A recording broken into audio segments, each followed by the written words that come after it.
Hello, नमस्कार। मैं पंकज कुमार वर्मा पुनः एक बार फिर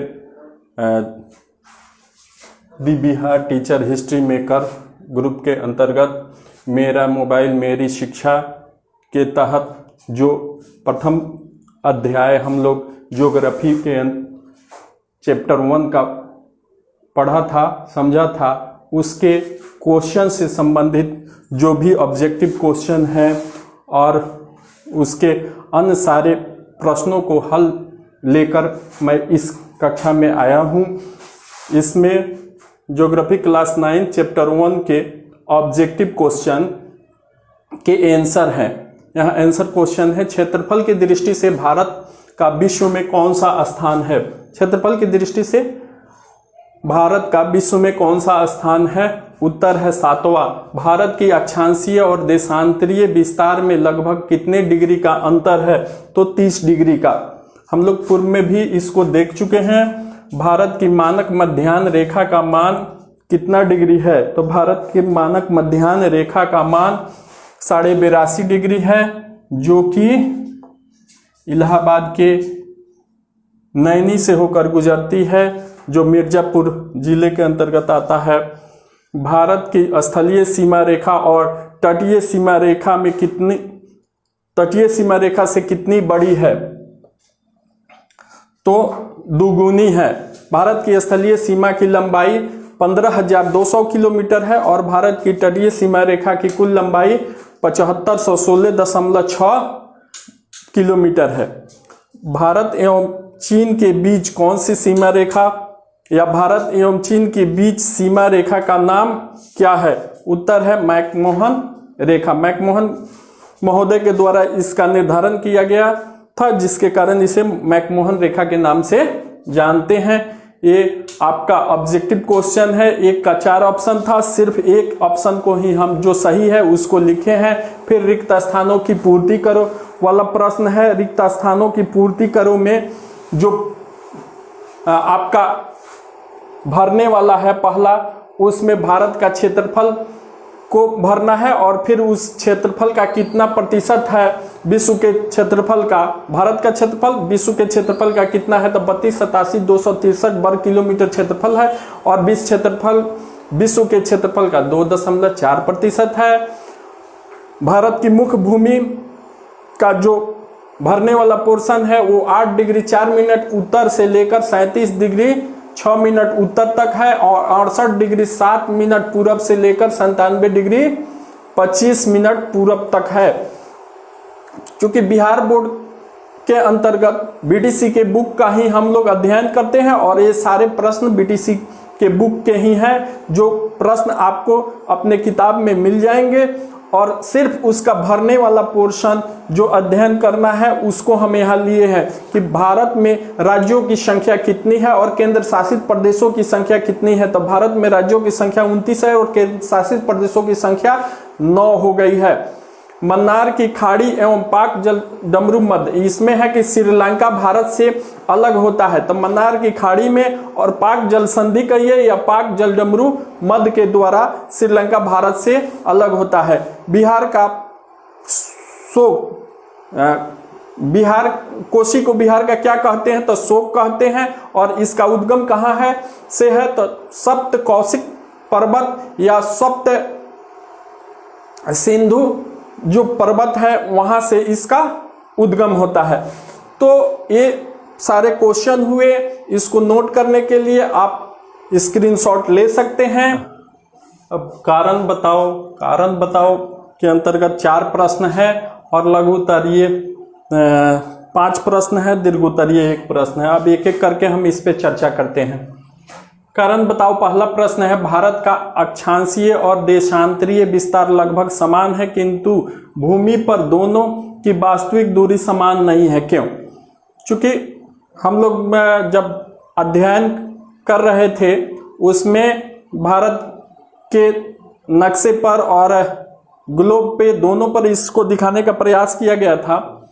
इसमें अक्षांशीय और देशांतरीय जो विस्तार है लगभग समान है। 29 डिग्री का लगभग उसे 30 डिग्री मानिए, 29 से 30 डिग्री होता है, उतना का वास्तविक दूरी अंतर होता है, लेकिन वास्तविक दूरी समान नहीं है। ऐसा क्यों है?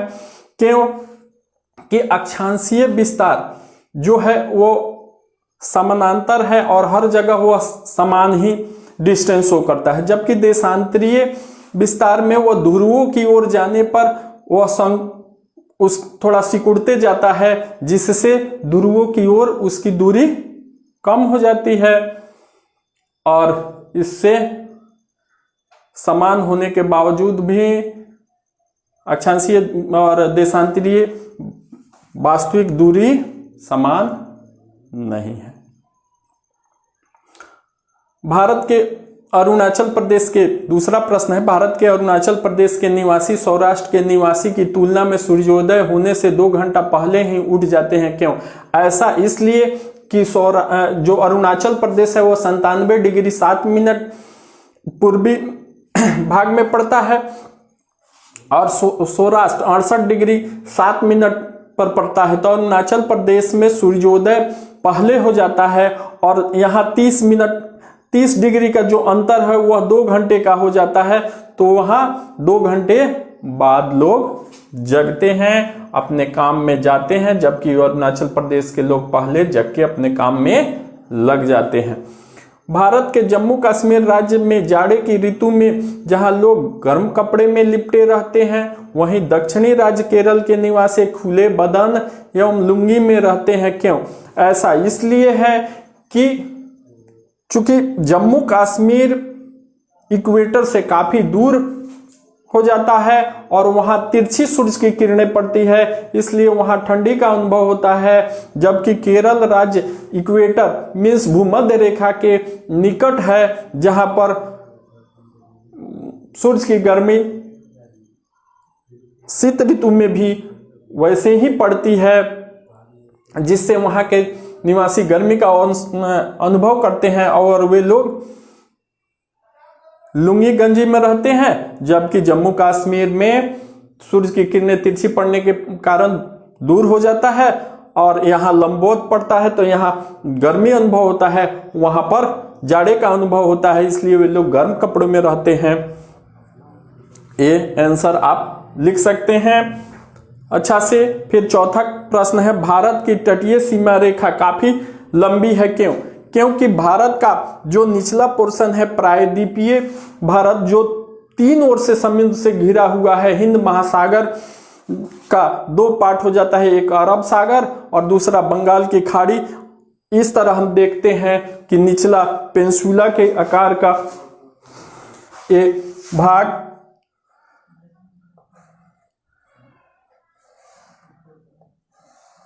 तीनों ओर से समुद्र से घिरा है, इसलिए यह समुद्र तटीय रेखा काफी लंबी है। फिर हम लघुत्तरीय प्रश्न को देखते हैं कि भौगोलिक क्षेत्रफल के दृष्टिकोण से भारत के बड़े सभी देशों के नाम क्रमवार लिखें। तो भारत से सभी बड़े देशों पर पहले भी हम लोग चर्चा कर चुके हैं, रूस, कनाडा, संयुक्त राज्य अमेरिका, चीन, ब्राजील, ऑस्ट्रेलिया और उसके बाद भारत के बाद हम करेंगे तो ऑस्ट्रेलिया, फिर ब्राजील के बाद आपको चीन के बाद संयुक्त राज्य अमेरिका के बाद कनाडा के बाद रूस का स्थान आता है। ऐसे हायरार्की करके सजा देंगे। दूसरा प्रश्न, बंगाल की खाड़ी और अरब सागर में स्थित भारत के द्वीप समूहों का नाम लिखे। तो बंगाल की खाड़ी में अंडमान निकोबार द्वीप समूह है, यहाँ अंडमान निकोबार द्वीप समूह है और यहाँ लक्षद्वीप है, लिख देंगे। भारत की स्थलीय सीमा रेखा को छूने वाले सभी पड़ोसी देशों का नाम लिखे। तो सभी पड़ोसी देश जो स्थलीय सीमा को छूते हैं तो उसमें पाकिस्तान हो जाता है, बांग्लादेश हो जाता है, अफगानिस्तान की भी सीमा लगती है, चाइना की सीमा लगती है, नेपाल की सीमा, भूटान की सीमा और म्यांमार की सीमा। इन सारे सीमाओं से भारत जुड़ा हुआ है स्थल से। समुद्री में तो अलग है, उसके बारे में यहाँ चर्चा नहीं है। इन्हीं सारे राज्यों का नाम हम लिख देंगे। उसके बाद चौथा प्रश्न, भारत के कौन से राज्य अंतर्राष्ट्रीय सीमा तथा समुद्र तट को स्पर्श नहीं करते। तो भारत के मध्य प्रदेश राज्य और छत्तीसगढ़ राज्य बीच में है और वह अंतर्राष्ट्रीय सीमा या समुद्र तट को स्पर्श नहीं करते हैं। फिर पांचवा प्रश्न है, जल संधि किसे कहते हैं? जल संधि किसे कहते हैं? तो यहां पर श्रीलंका से संबंधित प्रश्न है। जल संधि मीन्स दो स्थल खंडों को जोड़ने वाली जल मार्ग से जुड़ी हो तो उसे हम जल संधि के नाम से जानते हैं। तो यहाँ दो बड़े स्थल खंड, एक श्रीलंका का एक भारत का हो जाता है और दोनों मन्नार की खाड़ी से अलग होती है और हिंद महासागर में ही है। इसलिए यहाँ दो स्थलीय राज्यों को या देशों को जोड़ने वाली जलीय क्षेत्र जल संधि के नाम से या जलडमरू मध्य के नाम से जानी जाती है। फिर दीर्घ उत्तरीय प्रश्न है, भारत के अक्षांशीय और देशांतरीय विस्तार का इसके समय पर क्या प्रभाव पड़ता है? अक्षांशीय और देशांतरीय विस्तार का इसके समय पर काफी प्रभाव पड़ता है, क्योंकि हम देखते हैं कि एक ही अक्षांश पर जम्मू कश्मीर और केरल स्थित होने का जो अंतर हम यहाँ देख चुके हैं, वैसे देशांतरीय विस्तार काफी हमारे यहाँ अलग है, क्योंकि 68 डिग्री 7 मिनट से लेकर 97 डिग्री 25 मिनट तक इसका विस्तार है। इसमें अलग अलग जगहों का अलग अलग टाइम जोन हो सकता है, लोगों का मांग भी होता है, लेकिन 7-7.5 डिग्री के अंतर को ही मूल रूप से रख के हमारे यहाँ एक मानक मध्याह्न रेखा का निर्धारण किया गया, जो 82.5 डिग्री पूर्वी देशांतर है और उसी से पूरे भारत के लिए एक स्टैंडर्ड टाइम का निर्धारण किया जाता है। अगर ऐसा नहीं होता तो अलग अलग राज्यों में अलग अलग समस्याएं उत्पन्न हो जाती। उन्हीं समस्याओं को दूर करने के लिए ऐसा किया गया है, लेकिन हमारे यहाँ लोगों के दैनिक जीवन पर इसका प्रभाव पड़ता है, क्योंकि अरुणाचल प्रदेश के लोग तो जग जाते हैं। चूंकि अगर हम देखते हैं समय से तो वहां सूर्योदय अगर 4 बजे सुबह में हो जाता है तो 4-2 घंटा बाद सौराष्ट्र में सूर्योदय होगा 6 बजे सुबह में, और वैसे ही सूर्य अस्त होने का अगर समय हम देखते हैं कि 4 बजे वहां सूर्योदय हुआ है, उसके रिस्पेक्ट में सूर्यास्त हो जाएगा आपको 4 बजे या 5 बजे हो जाता है, सूर्य ओझल हो जाएगा आपको अरुणाचल प्रदेश में। जबकि यहाँ सौराष्ट्र में अभी सूर्य ओझल नहीं होगा, वहां 2 घंटा बाद तक काम करेंगे, लेकिन स्टैंडर्ड टाइम 1 होने के कारण यहाँ के लोग तो ऑफिस में उसी के अनुसार काम करेंगे। अंधेरा हो जाएगा लेकिन उनको काम करना है भारतीय मानक समय के अनुसार। तो इसमें 10 बजे अगर ऑफिस जाना है उसको, तो वहां के लोगों को सूर्य की स्थानीय स्थिति से सूर्य की काफी गर्मी का सहन करना पड़ता है। इस तरह हम इन सारे प्रश्नों को आराम से हल कर सकते हैं और इसको लिख सकते हैं, जिसको हमने बताने का प्रयास किया कम समय में। और इस तरह इसके बाद एक जो अब प्रश्न इस पाठ में बच रहा है वो है आप मानचित्र कौशल। अब इसके बाद हम मानचित्र कौशल को देखते हैं और उसको यहां पर बनाते हैं। मानचित्र के आधार पर उसे बनाने का कार्य और समझाने का कार्य किया जाएगा। मानचित्र कौशल में मानचित्र उतना अच्छा नहीं हुआ है, स्केचिंग जो हुआ है इस पर ध्यान नहीं देना है, सिर्फ इसके मूल उद्देश्यों को ध्यान देना है। और मानचित्र को धीरे धीरे हम लोग स्केचिंग करने में, ड्राइंग करने के हिसाब से बढ़िया हो सकता है प्रयास से। अभी एक छोटा प्रयास हो रहा है और इसको लेकर हम अंतिम प्रश्न पे मानचित्र की सहायता से निम्नलिखित की पहचान करें। पहला है भारत की सभी राज्यों की राजधानियां। भारत के जो अलग अलग राज्य हैं इसमें 29 जो राज्य हैं उनके और राजधानियां कहाँ कहाँ हैं इसको आपको याद कर लेना है, कौन राज्य कहाँ है। इसके हिसाब से सारा जम्मू कश्मीर एक साइड से चलते हैं, नहीं जम्मू एंड कश्मीर और उसमें केंद्र शासित प्रदेशों को हम लोग आगे देखेंगे। नहीं हिमाचल प्रदेश, उत्तराखंड, उत्तर प्रदेश, बिहार, झारखंड, सिक्किम, ऐसे 7 सिस्टर इधर आ जाएगा, पश्चिम बंगाल। फिर यहाँ उड़ीसा, आंध्र प्रदेश, और आंध्र प्रदेश से ही जो कट के अलग राज्य बना है, नहीं, इन सारे चीज़ों को देखते देखते तमिलनाडु, केरल और गोवा, पणजी, इधर गुजरात, राजस्थान, सारे चीज़ों को दर्शा देना है और सारी राजधानियों को दर्शा देना है, पंजाब, हरियाणा, दिल्ली।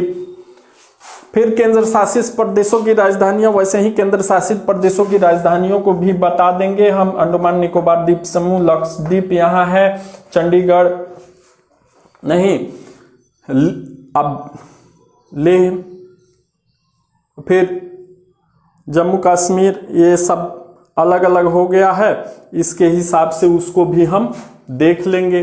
फिर तीसरा प्रश्न है सबसे लंबी तटरेखा वाला राज्य। सबसे लंबी तटरेखा वाला राज्य यहां है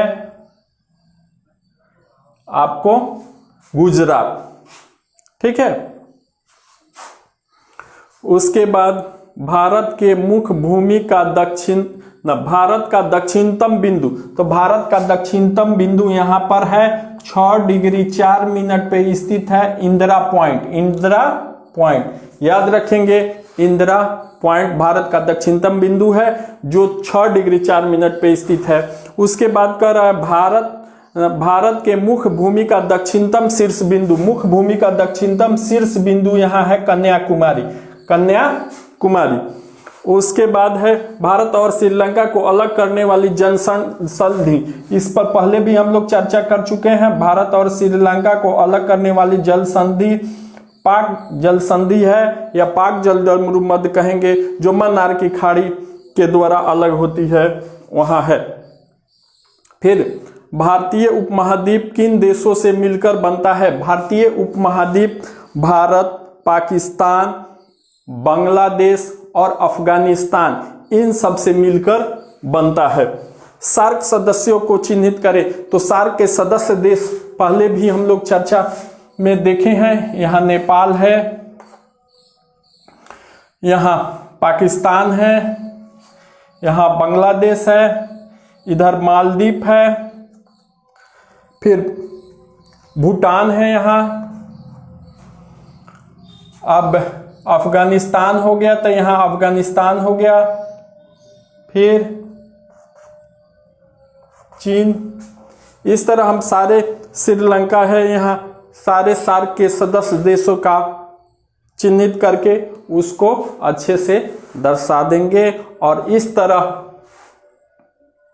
ज्योग्राफी या भूगोल विषय का चैप्टर 1 आपका समाप्त हुआ। दूसरे चैप्टर में हम उसकी भौतिक स्वरूप के बारे में बताए हैं। पुनः भौतिक स्वरूप में अगले वीडियो के माध्यम से हम भौतिक स्वरूप में जो बांटे हुए हैं उसका पहला खंड लेकर आएंगे आप सबको। इस वीडियो के माध्यम से एक संदेश, अपने घरों में रहें, सुरक्षित रहें, सोशल डिस्टेंसिंग का पालन करें, अपने माता पिता के आज्ञा का पालन करें, मास्क पहनकर ही बाहर बहुत जरूरी हो, अति आवश्यक कार्य हो तो कोरोना काल में निकलें। धन्यवाद।